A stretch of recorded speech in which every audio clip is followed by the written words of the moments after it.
जो एनर्जी होती है, जैसे गोमुखासन हम जब करते हैं तो जो सूर्य की एनर्जी होती है वह सूर्य की एनर्जी को ऑब्जर्व करने की क्षमता गोमुखासन में सबसे अधिक होती है। गोमुखासन जब हम करते हैं तो अगर आप सूर्य की तरफ पीठ होकर के उस आसन को लगाते हैं, उस आसन को करते हैं, तो सबसे अधिक ऑब्जर्व करने की क्षमता गोमुखासन में होती है। और विटामिन डी की जो कमी है, आजकल जो लोग विटामिन डी चिल्लाते रहते हैं, डॉक्टर भी परेशान है, नई समस्या को दूर कर पा रहे हैं, तो वो भी समस्या जो है इस गोमुखासन के करने से, जैसा स्वात्मा राम ने बताया उस विधि से करेंगे तो ये चीज़ पूरा हो जाती है। गोमुखासन में करने से जो है उस सूर्य के प्रकाश की ऊर्जा को सातों रंग, जो सातों तरह की जो ऊर्जा आती है सूर्य से, उस सातों तरह की ऊर्जा को सभी नहीं ग्रहण कर पाते हैं। केवल सामान्य प्रकाश को सब लोग ग्रहण करते हैं, परंतु सूर्य के सातों प्रकार की ऊर्जा को ग्रहण करने के लिए विशेष स्थिति का प्रावधान है, वो हठ योग में है। इसके बारे में यहाँ पे जिक्र नहीं किया गया है, मैं इसलिए बता रहा हूँ आपको। ये सातों तरह की जो ऊर्जा आती है उसको ऑब्जर्व करने की क्षमता केवल गाय में है, इंसान में है, परंतु विशेष स्थिति में है। विशेष स्थिति में जैसे कि कुछ आसन हैं, उन विशेष आसनों में बैठने से ही वो ऊर्जा प्राप्त होती है और वो अनुभूति हमको मिलती है। तो आप इस आसन में, जैसा स्वात्मा राम ने बताया है, उस आसन में बैठ करके उस ऊर्जा को आप ग्रहण करने की क्षमता रखते हैं, लेते हैं, तो आप उसके विशेष लाभ को प्राप्त करेंगे। परंतु ये ध्यान रहे कि उसी आसन पे फोकस करें उस दिन, जिस दिन आपको ऊर्जा, सातों जो ऊर्जाएं हैं सूर्य की, उनको सभी लोग आज तक बहुत कम लोग ले पाए हैं। हाँ, एक आध योगी हैं जिसके बारे में मैं कहूँगा, मैं एक आध योगी हैं जिनके बारे में हमें पता है, वो केवल सूर्य के ही ध्यान कराते हैं। वो सातों सूर्य के लोगों को जोड़ने का प्रयास करते हैं और उसमें जो है विशेष तरह से गोमुखासन का प्रयोग किया जाता है, विशेष तरह से गोमुखासन का प्रयोग किया जाता है। वैसे सूर्य नमस्कार समूह के जो कुछ आसन हैं, उन कुछ आसनों को भी लिया जाता है, परंतु उसमें सबसे अधिक जो है गोमुखासन सबसे अधिक कार्य करता है। ये बहुत कम लोगों को पता है इसके बारे में। तो अब चलते हैं आगे। हम गोमुखासन के बाद जो है अगला आसन जो आता है, अब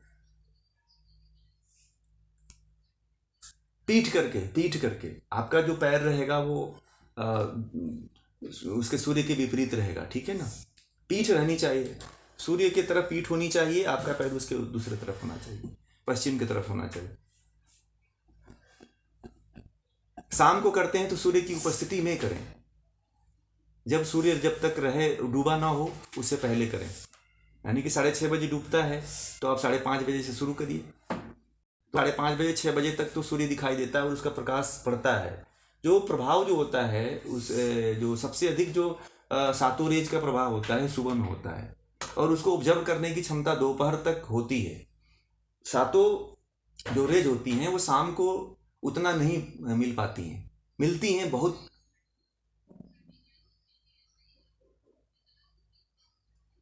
हाँ, घर में भी अगर करना है तो एक चिन्ह मान करके, आपको प्रतीक मान करके जो है उसके तरफ ही पीठ, पूरब के तरफ ही पीठ करके आपको गोमुखासन लगाना है और उसको अनुभूत करना है।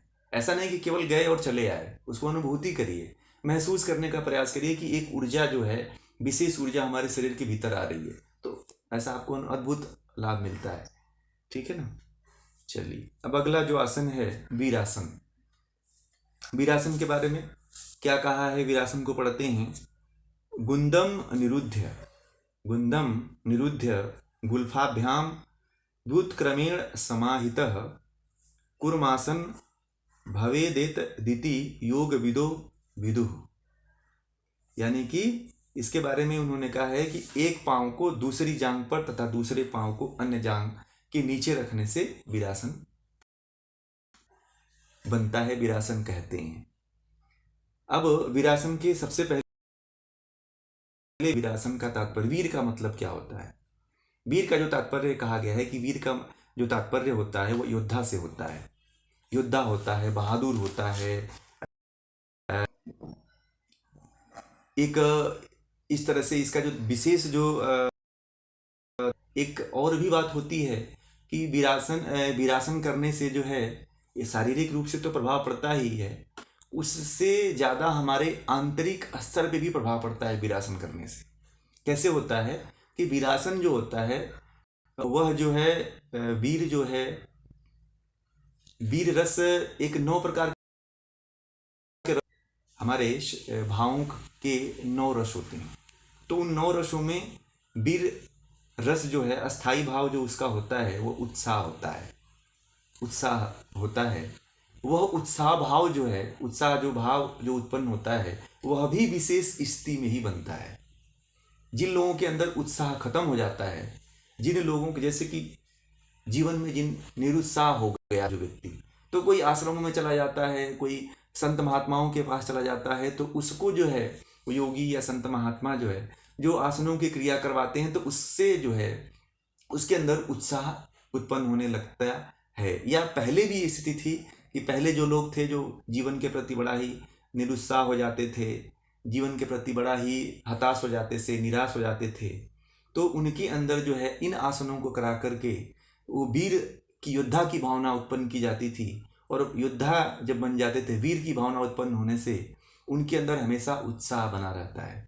आजकल स्थिति ये हो गई है कि बहुत से कम लोग हैं जिनके अंदर संवेदनाएं बची हुई हैं।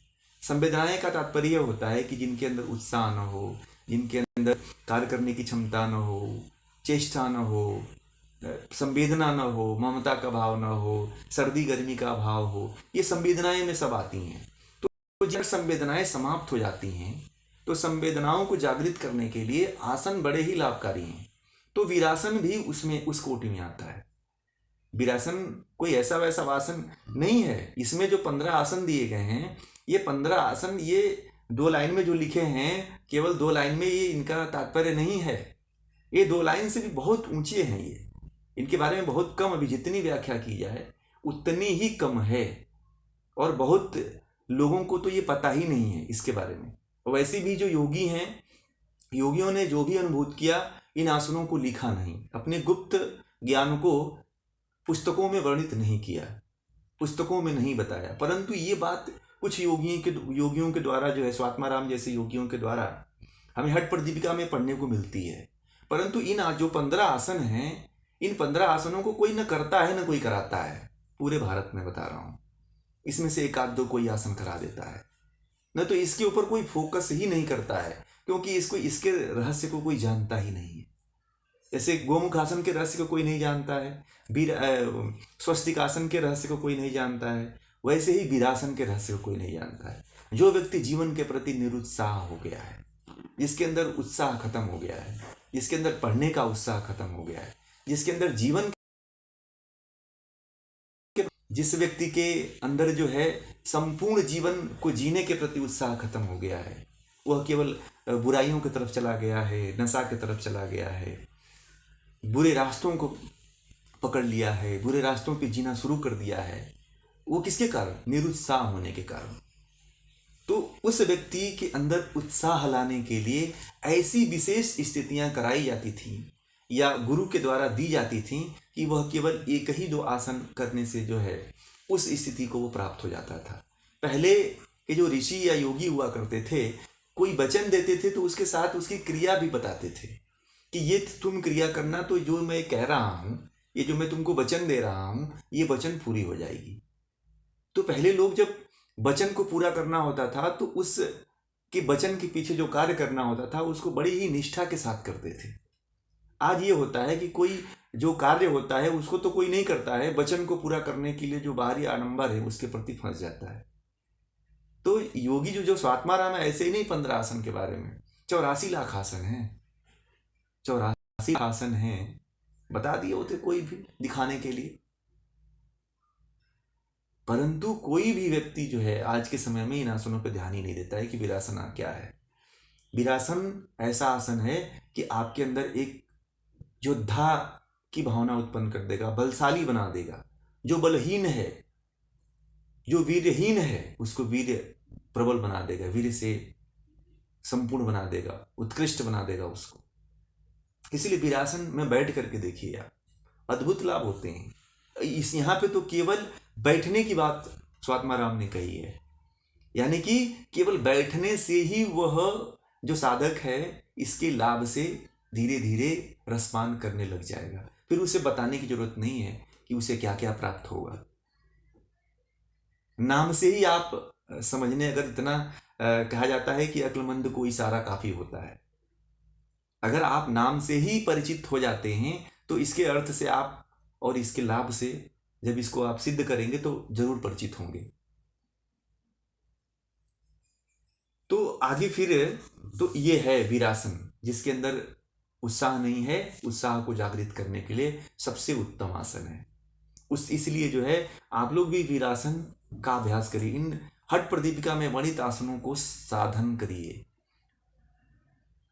बहुत लोगों को नहीं पता है ये रहस्य, और जिनको रहस्य पता है वह इस रहस्य को कभी बताते ही नहीं है। वो इधर उधर की बातें करेंगे, ये कर लो, हठ योगा कर लो, पावर योगा कर लो, वाटर योगा कर लो, सब बताएंगे। परंतु जहां से वो पढ़ करके योगी बना हुआ है, जहां से अंदर उसके अंदर कभी नहीं वर्णन करता है। वो कहता है कि अगर जान जाएगा तो फिर मेरे रहस्य को पकड़ लेगा, मेरे पास तो कोई यही भी नहीं करेगा। आजकल ऐसा पूरा षड्यंत्र चलता है कि जो चला जाता है ना उस रहस्य हमारे देश से, इसीलिए बहुत से ज्ञान और विद्याएं विलुप्त हो गई। कोई सब छिपाने वाले लोग हैं, कोई बताने वाला नहीं है। ऐसे जो जागरूक लोग थे, जो जानने वाले लोग थे, वह ज्ञान से वंचित होकर के ऐसे वो भी मर गए, और जो जानता था वो तो लेके मर ही गया। ज्ञान बांटने वाली चीज होती है, ज्ञान को छिपाया नहीं जाता है। ज्ञान आप लेके मर जाओगे, जो आने वाली पीढ़ी है उसके बारे में भी तो कल्याण सोचो, उसके बारे में भी तो कल्याण की भावना रखो। जो ऋषि हुआ करते थे वह जब कोई योग को सिद्ध करते थे तो वह अपने तो मुक्त हो जाते थे, उसके बाद अपने शिष्यों को भी देते थे कि ये परंपरा कम से कम जीवित तो रहे। मत्स्येंद्र नाथ अगर ज्ञान को नहीं दिए होते तो क्या यहाँ तक ये स्वात्माराम तक आई होती? क्या खत्म हो जाती? तब तो ये नहीं चलती। आजकल ऐसे ही लोग गुरुओं के चक्कर में पड़े हुए हैं, बोलते हैं मैं ये करा दूंगा, मैं वो करा दूंगा। अरे जो ज्ञान है उसको तो आप पढ़ लो, आप कहीं जाने की जरूरत नहीं है। इन आसनों को साध के देखो आप। 15 आसन है, 15 आसन आपको कहाँ लेके जाएंगे आपकी कल्पना नहीं कर सकते हैं आप। बहुत ज्यादा आसन भी नहीं है। अब है अगला आसन जो है कुर्मासन। कुर्मासन है 22वें श्लोक में, गुदम निरुध्य गुल्फाभ्याम अभ्युत्क्रमेण समाहितः कुर्मासनम भवेदेत दिति योग विदु विदुः। कुर्म का तात्पर्य जो होता है कछुए से होता है। कुर्म का जो अर्थ होता है वह कछुआ होता है। कछुआ जो होता है वह किसका प्रतीक होता है? इंद्रियों को अपने विषयों से हटा करके स्वयं में विलीन करने का एक बहुत बड़ा प्रतीक होता है। तो जो कुर्मासन, जिनकी इंद्रियां बहुत ही ज्यादा चंचल हों, एक विषय पर टिक ही नहीं पाते हैं, एक विषय पे स्थिर ही नहीं रह पाते, तो वो जो है कुर्मासन का अभ्यास करें। और कुर्मासन की विधि इसमें क्या बताई है उसको करिए। आज के समय में जो कुर्मासन की विधि प्रचलित है वो उसको ना करें, क्योंकि वो उसका कोई शास्त्र से कोई लेना देना नहीं है, केवल दिखावा है। ठीक है, जो जैसे स्वात्माराम ने बताया है आप उसी तरह से कुर्मासन करिए। मैं कॉलेजों में देखा है स्वात्माराम के कुर्मासन को कोई करवाता ही नहीं है। बड़ी विडंबना है देश की, इसके बारे में कोई बात ही नहीं करता है। और करवाता भी है तो कुल अपने द्वारा अपने मन से बना लिया है कुछ ऐसा कुर्मासन का, और उसके बारे में कहता है कि ये कुर्मासन है। कुछ अलग ही एकदम, कुछ भी एकदम जो भी मन में आए वही बना दो, नाम दे दो कि कुर्मासन है, मैं योगाचार्य हूँ, मैं योग गुरु हूँ। कोई मतलब ही नहीं है। मैं ऐसे से जब देखता हूँ तो बड़ा दंग रह जाता हूँ। मैंने कहा क्या बता रहे हैं ये लोग, कहाँ लोग जाएंगे और क्या ये सिद्ध करेंगे? ये योगी बनेंगे कि भोगी बनेंगे? बड़ी समस्याएं हैं। इसलिए जो है शास्त्रों से जुड़ के रहिए, शास्त्रों को पकड़ के रखिए, नहीं तो कोई भी आपको ठग लेगा खड़े बाजार में। कोई भी भ्रमित कर सकता है, कोई भी कहेगा कि नहीं मेरे तरफ जुड़ जाओ, मेरा ज्ञान बहुत अच्छा है, मैं कंदराओं से प्राप्त किया हूँ, मैंने तप तप करके प्राप्त किया हूँ, मैंने इतने दिन तक ध्यान में बैठा था तो मुझे ये चीज़ मिला। अब कहीं नहीं ध्यान में मिला, ये चीज़ तो इसमें पहले से लिखा हुआ है। तो ये सारी है। इसके बारे में कह रहे हैं कि दोनों पांव की एड़ी। अब इसमें कहा है कि दोनों पांव की एड़ियों को गुदा के विपरीत क्रम में, अर्थात दाएं से बाएं, बाएं से दाएं भाग के तरफ बैठने को कुर्मासन कहते हैं। ऐसे बैठते हैं कि वज्रासन में बैठते हैं और दोनों एड़ियों को अंदर की तरफ और दोनों पंजे को बाहर की तरफ कर देते हैं और सीधा कमर करके ऐसे बैठते हैं। जब इसकी प्रैक्टिकल सत्र लेंगे तो आप लोगों को इसके बारे में बताएंगे कि कुर्मासन कैसे किया जाता है। तो ये है कुर्मासन। कुर्मासन जो है, जिनकी भी इंद्रियां, आप नहीं विश्वास हो, कुर्मासन करके देखिएगा। जो बहुत ही ज़्यादा चंचलित होते हैं, जिनकी प्रवृत्ति काम की तरफ ज़्यादा होती है, जिनका विषयों की तरफ ज़्यादा होती है, ये जो बहुत ज़्यादा चंचल अवस्था में होते हैं, जो एकदम मुझे बिना विषयों की तरफ दौड़े हुए एक क्षण भी नहीं रह पाते हैं, उनको करा के देखिएगा। मेरे पास जब आते हैं लोग तो मैं कहता हूँ बस एक ही आसन में बैठे रहो, उसके बाद तुम्हारी चिकित्सा होगी। फिर जब वो बैठता है तो बोलता है कि मुझे कुछ अच्छा लग रहा है। मैंने कहा अच्छा लग रहा है, बहुत अच्छी बात है, तुम्हें ऐसे ही बने रहना है तो और तुम्हें अच्छा लगेगा। कुर्मासन जो है विषयों से मोड़ देता है व्यक्ति के को। जो भी विषय में दौड़ता है, विषय का मतलब कि इंद्रियों के विषय, कर्मेंद्रियों के विषय, जो हम जिनसे छूटना चाहते हैं। हम चाहते तो हैं कि हम इन विषयों की तरफ न दौड़ें, परंतु क्या है कि हम कोई ऐसी क्रिया नहीं करते हैं, कोई साधन नहीं अपनाते हैं, जिससे क्या होता है कि जिससे हम जो है भटक जाते हैं। इसलिए विषयों की तरफ से रुकना है तो इस कुर्मासन को जैसा स्वात्माराम ने बताया है वैसे ही करने का प्रयास करिए। बाकी अन्य जितने भी प्रचलित हैं क्रियाएं और जो करने के तरीके, उसको मत अपनाइए। उसको अपनाएंगे तो आप जो स्वात्माराम ने बताया है उसको कभी नहीं आप जान पाएंगे। और बहुत बड़ा षड्यंत्र है कि जो वास्तविकता किताबों में लिखा हुआ है उससे लोग दूर खींचते हैं लोगों को, वहां तक लोगों को पहुंचने ही नहीं देना चाहते हैं, अपने आप में गुरु बन के बैठना चाहते हैं। ठीक है, गुरु वो नहीं होता है। जो वास्तविक परंपरा है इसका निर्वहन होना चाहिए, वह गुरु है जो इसको लेके चलता हो। हाँ, उसके अगर आपका अपना है तो अपना बोल के बोलो, खुल करके बोलो, अनाउंस कर दो पूरा कि ये मेरा मत है और मैंने ये सिद्ध किया है। तो उसमें भी लोग देखेंगे कि इसको क्या सिद्धि मिली हुई है, तभी तो उसको मानेंगे ना, वैसे थोड़ी मान लेंगे। तुलसीदास को भी बड़ी परीक्षाएं देनी पड़ी थी रामायण लिखने के बाद, रामचरितमानस लिखने के बाद, तो ऐसे थोड़ी कोई दुनिया मान लेती है। तो ये सारी चीजें हैं। फिर अब जो है कुर्मासन के बाद जो है अगला जो आसन है कुक्कुट आसन। हाँ, आध्यात्मिक लाभ होता है ना, इतना लाभ होता है आध्यात्मिकता की मत पूछिए। इसमें तो इतना लाभ हो जाता है कि मन जो है पूरी तरह से विषयों की तरफ से हट करके ईश्वर की तरफ बढ़ने लगता है। आध्यात्मिकता तो ये है।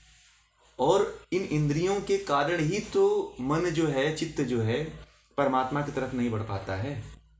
परमात्मा की तरफ अगर जाना है, परमात्मा की तरफ बढ़ना है, स्वयं को जानना है, अपने आप का साक्षात्कार करना है, ईश्वर का साक्षात्कार करना है, तो इंद्रियों को सबसे पहले रोका जाता है।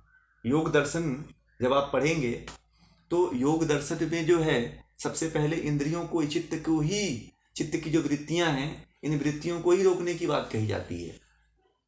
तो ये तो बहुत बड़ा काम हो जा रहा है। इन आसनों से ही जो है आपका विशेष लाभ हो जा रहा है कि इंद्रियों को वश में किया जा सकता है, क्षमता वैसी मिल जाती है। पूरी तरह से तो नहीं होता है, परंतु हाँ, उसमें 50% तक, 60% तक ये आसन सहायता करते हैं। जो करता है उसको विशेष लाभ दिखेगा। ठीक है ना।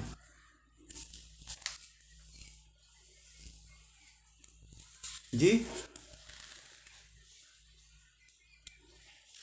इसका आगे बताएंगे आपको। ये बैठने वाली जो क्रिया है इसके बारे में जब प्रयोगात्मक सत्र होगा तो उसमें बताएंगे।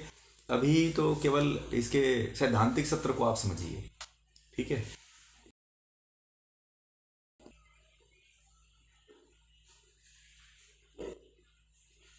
उसके लिए हाँ, उसका प्रयोगात्मक सत्र ये है। उस प्रयोगात्मक सत्र में बताएंगे। अभी आपको समझना है तो आपको क्या करना है कि वज्रासन में बैठना है। वज्रासन में बैठने के बाद जो है एड़ियों को अंदर करना है और पैरों को फैला देना है, पंजे को बाहर कर देना है। और जो आपका ये वाला जो गुदा वो जमीन पे आ जाएगा और पीठ ऐसे सीधी हो जाएगी। ठीक है। अभी इसके बारे में संभव नहीं है क्योंकि अभी क्लास सैद्धांतिक सत्य स्वाध्याय की है। व्यवहारिक सत्र में इसके बारे में हम आपको बताएंगे। ठीक है, प्रयोगात्मक सत्र में। ठीक है।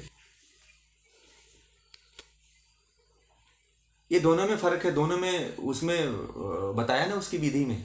ठीक है, तो अभी प्रश्न जो है ना, इसका प्रश्न ये सत्र हो जाने दीजिए, इसके बाद आप लोगों को रखेंगे। ठीक है, ये पूरा हो जाए तो उसके बाद प्रश्न का जो सत्र है वो बाद में रखेंगे। ठीक, अब चलते हैं कुक्कुटासन, क्योंकि 20 सत्र में इसको हठ प्रदीपिका को कंप्लीट करना है, इसलिए जो है उसी के अनुसार हमको चलना पड़ेगा। तो बीच में नहीं, बीच के बाद आपको हम समय देंगे, उसके बाद आप पूछिएगा। ठीक है, हाँ, अब है अगला जो आसन है कूर्मासन के बाद कुक्कुटासन। कुक्कुटासन का जो तात्पर्य होता है, कुक्कुट का जो अर्थ होता है वह होता है मुर्गा। मुर्गा होता है ना, मुर्गा जगाने वाला एक बहुत बड़ा द्योतक है, जगाने का एक प्रतीक माना जाता है। सोए हुए व्यक्ति को जगाने के लिए जो है माना जाता है कि मुर्गा की जो प्रवृत्ति होती है, मुर्गा का जो विशेष गुण होता है, गुणधर्म जो होता है, वह लोगों को जगाने की होती है, सतर्क करने के लिए होती है कि बस अब तू सतर्क हो जा, जाग जा, लोग सोए हुए हैं।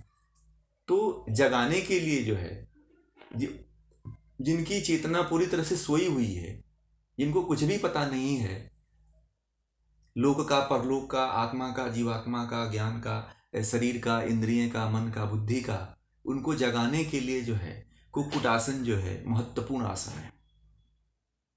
और जैसे मुर्गे के अंदर गुणधर्म होते हैं, वैसे ही जो है कुक्कुटासन करने से व्यक्ति के अंदर गुणधर्म आने लगते हैं।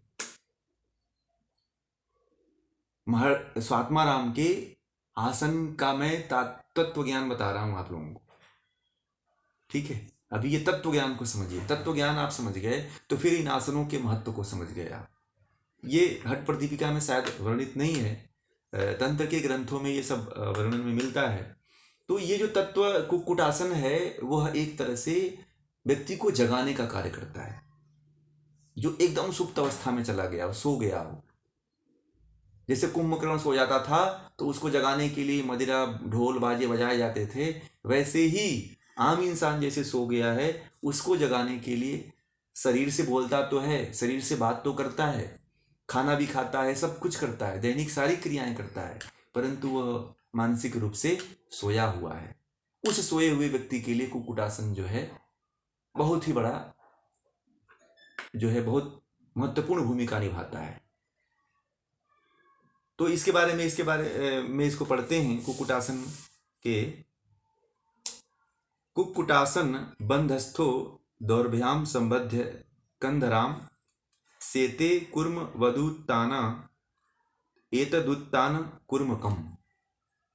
इसमें इसके अर्थ में कह रहे हैं कि दोनों पांव की, अब अर्थ को सावधानी पूर्वक सुनिएगा कि क्या बात मैं कह रहा हूं। ठीक है ना, जो मैं अर्थ बोल रहा हूं तो इसको सावधानी पूर्वक सुनने का प्रयास करिए, क्या इसका तात्पर्य है। स्वात्माराम जी कह रहे हैं कि एड़ियों को पद्मासन लगाकर जंघाओं के ऊपर, पद्मासन तो सभी लोगों को पता है कि पद्मासन बताना है। पद्मासन का मतलब, पद्मासन कैसे लगाते हैं, जैसे मान लीजिए कि दाहिना पैर है तो दाहिने पैर को और टखने को उठा करके बाएं जंघा के ऊपर रख देते हैं, उसके मूल के पास, फिर बाएं पैर को जो है उठा करके दूसरे दाहिने जांघ के ऊपर रख देते हैं। इस तरह से पद्मासन लग जाता है। तो अब ये पद्मासन कह रहे हैं कि पद्मासन लगाने की बात, पद्मासन लगाकर जंघाओं के ऊपर जैसा सूत्र में लिखा हुआ वैसे ही मैं पढ़ रहा हूँ, ऊपर उत्तान मतलब खड़े, दोनों चरणों यानी कि दोनों पैरों को स्थापन करके और जानू और जंघाओं के मध्य में दोनों हाथों को लगा देते हैं, यानी कि घुटने और जंघाओं के मध्य में दोनों हाथ को नीचे लगा देते हैं और हाथ को नीचे ही जमीन पे स्थापित करके स्थिर आकाश की तरफ उठा देते हैं शरीर को। यही जो है कुक्कुटासन है। अब देखिए बहुत लोगों का कुक्कुटासन में जानू और जो जंघाओं के बीच से हाथ नहीं निकल पाता है, तो इसका भी एक विकल्प है, वो चीज़ वही है, परंतु इसमें थोड़ा सा एक विकल्प ये बनता है कि दूसरी तरह से भी इसको किया जा सकता है। ठीक है ना, वही रहेगा प्रक्रिया, परंतु थोड़ा सा अंतर रहेगा कि जब तक अभ्यास नहीं बढ़ता है। ठीक है, बहुत लोगों का नहीं आ पाता है, हमारा भी नहीं घुस पाता है, बहुत लोगों को घुसता है, बहुत लोगों का नहीं घुस पाता है हाथ जो है इसके अंदर जो है दोनों जंघाओं के बीच अंदर जो है। तो बहुत से ऐसे आसन हैं जो बहुत लोगों को नहीं हो पाते हैं। तो इसमें क्या करना होता है कि इसमें घबराने की जरूरत नहीं होती है। नहीं होता है तो धीमे धीमे होगा, टाइम लगेगा, समय लगेगा, परंतु होगा। नहीं भी होगा तो घबराने की जरूरत नहीं है, कुक्कुटासन लग जाएगा। कुक्कुटासन के लगाने के और भी तरीके हैं, ठीक है।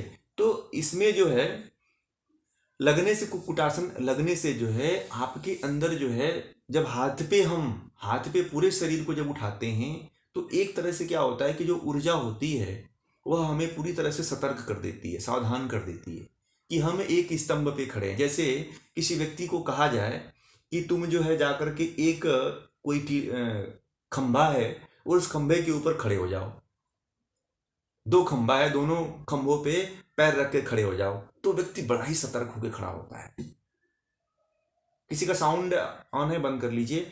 तो वो खंभे पे जो है बड़ा ही सतर्कता के साथ खड़ा होता है और चारों तरफ देखता है कि कहीं गड़बड़ी तो नहीं है ना। वो सावधान रहता है, एकदम जागता हुआ रहता है कि अगर थोड़ा सा मैं हिला तो गिरा, थोड़ा सा हिला तो मैं गिरा। ऐसे ही कुक्कुटासन में, कुक्कुटासन में एक तरह से हाथ पे संपूर्ण शरीर के भार को रोकने का एक विशेष क्रिया है जिसको कुक्कुटासन कहते हैं। वो केवल जांघों और जंघाओं के बीच से ले जाने की बात कह रहे हैं। तो उसको दूसरे तरह से भी आप चाहें तो साइड में रख करके भी दोनों हाथों के बल आप जो है बिना जानू में रखे हुए भी आप इस आसन को लगा सकते हैं, कुक्कुटासन।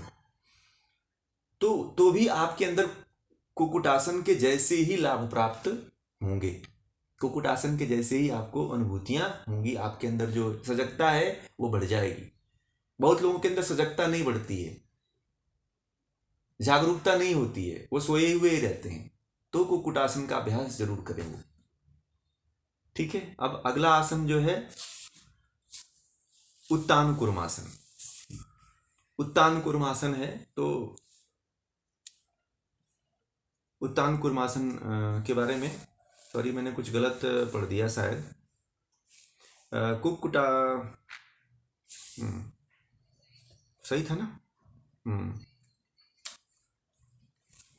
हाँ बराबर है ना।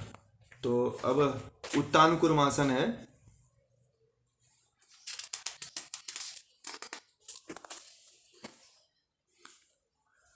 हाँ, जिनको आलस ज़्यादा रहता है, जिन लोगों को तंद्रा ज़्यादा गहरा रहती है, प्रमाद ज़्यादा घेरे रहता है, उनके लिए सही है ये, ठीक है ना।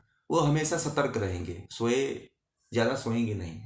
तंद्राओं में जो घिरे रहते हैं तो बैलेंसिंग जब पावर आती है हाथ में ना, हाथ जब सबल मजबूत होते हैं तो व्यक्ति सतर्क बना रहता है। जैसे हैंड स्टैंडिंग जो लोग कर लेते हैं ज़्यादा, ठीक है ना, तो हैंड पे खड़े होते हैं तो वो ज़्यादा एक्टिवता उनके अंदर आती है, ठीक है ना। चलिए, तो 24 नंबर का है उत्तान कुर्मासन। ये है कुक्कुटासन बंधस्थो दौर्भ्याम संबद्ध कंधराम सेते कुर्म वदुत्ताना एत दुत्तान कुर्म कम। यानी कि इसमें कह रहे हैं कि कुक्कुटासन लगाकर दोनों हाथों से गले को पकड़कर कछुए के समान चित्त लेट जाना, ठीक है। इसमें हाथ डाल करके फिर ऐसे पकड़ते हैं गले को और ऐसे ही चित्त लेट जाना, सीधा लेट जाना। ये क्या है? उत्तान कुर्मासन है।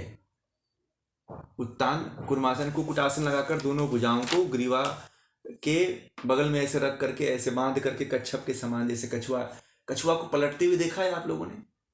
एक तो सीधा रहता है तो नीचे वाला भाग पूरा ऐसे टोपी नुमा होता है और ऊपर वाला भाग टोपी नुमा होता है, नीचे वाला सफेद टाइप का होता है।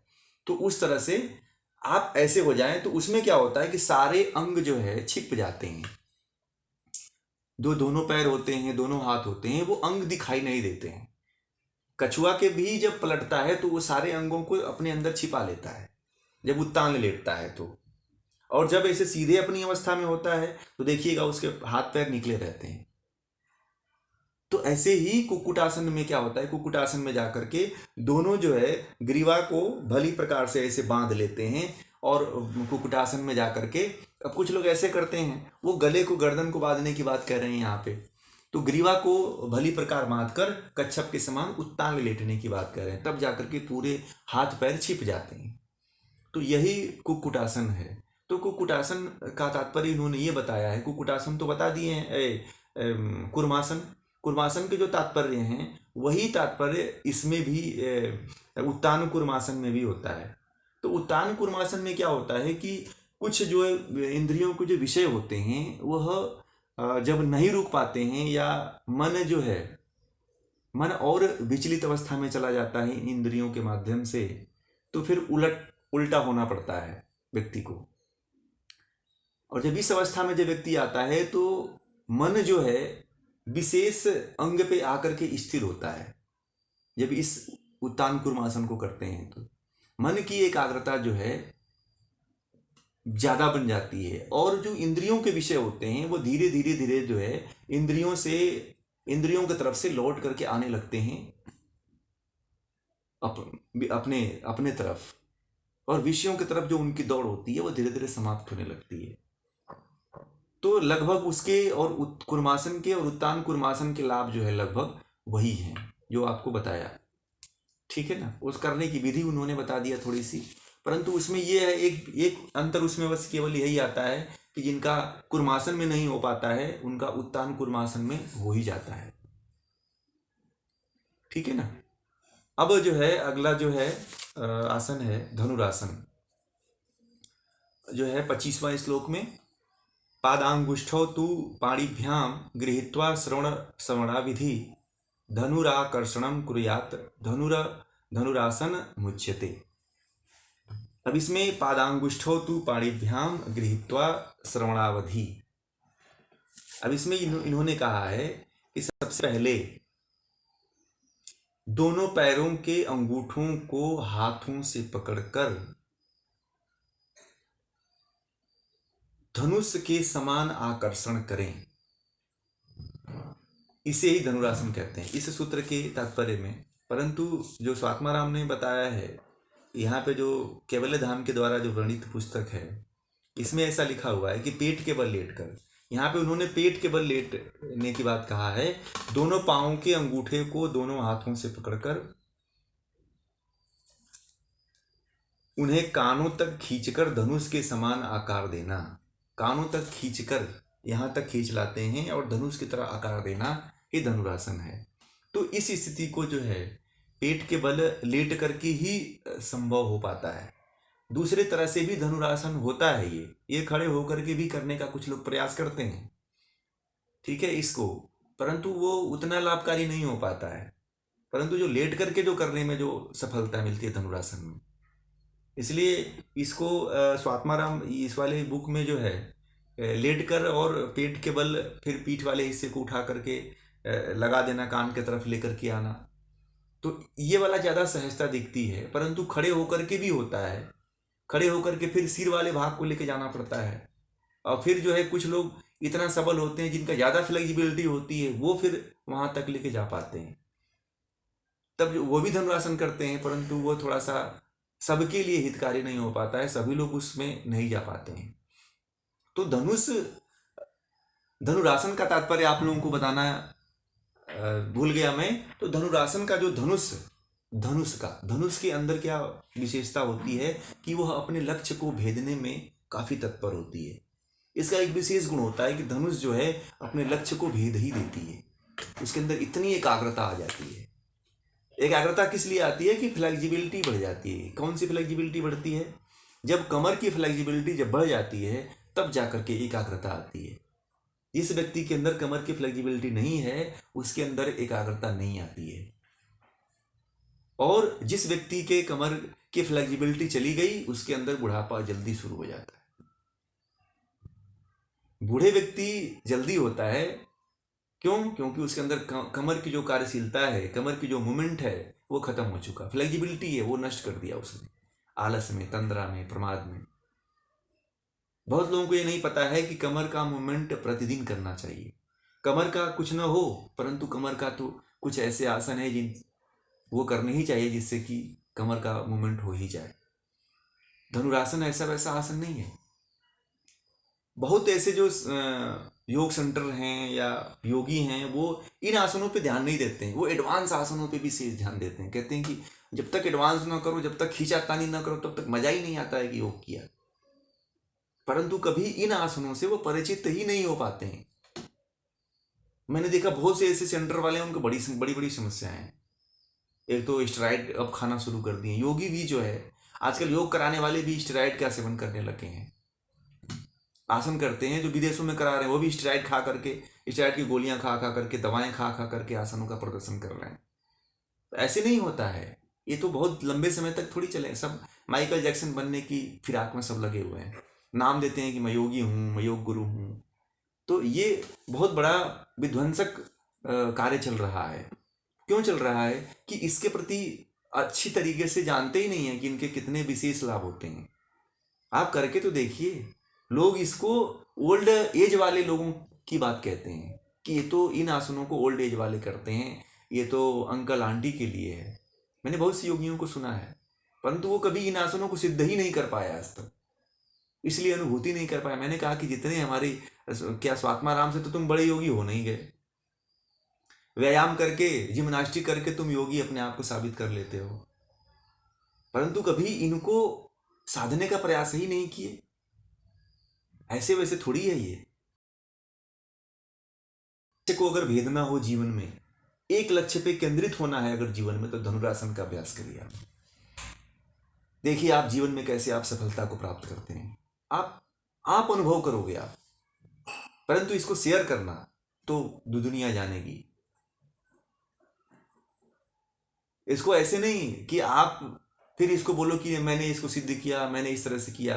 वहां पे जो है प्रश्रय जो है योगियों को, स्वात्माराम जैसे योगियों को देना पड़ेगा, क्योंकि इनके द्वारा जो ज्ञान है वो अद्भुत ज्ञान है। इनसे कोई हम और आप इनके जैसा नहीं पहुंच सकते हैं, क्योंकि इन्होंने ऐसे थोड़ी लिख दिया किताब। ये 15 आसन ही क्यों लिख दिया? 84 आसन है, 84 लाख आसन है, उसमें से 15 आसन ही क्यों वर्णन किया भाई? पुस्तक में पेपर की तो कमी नहीं आ रही।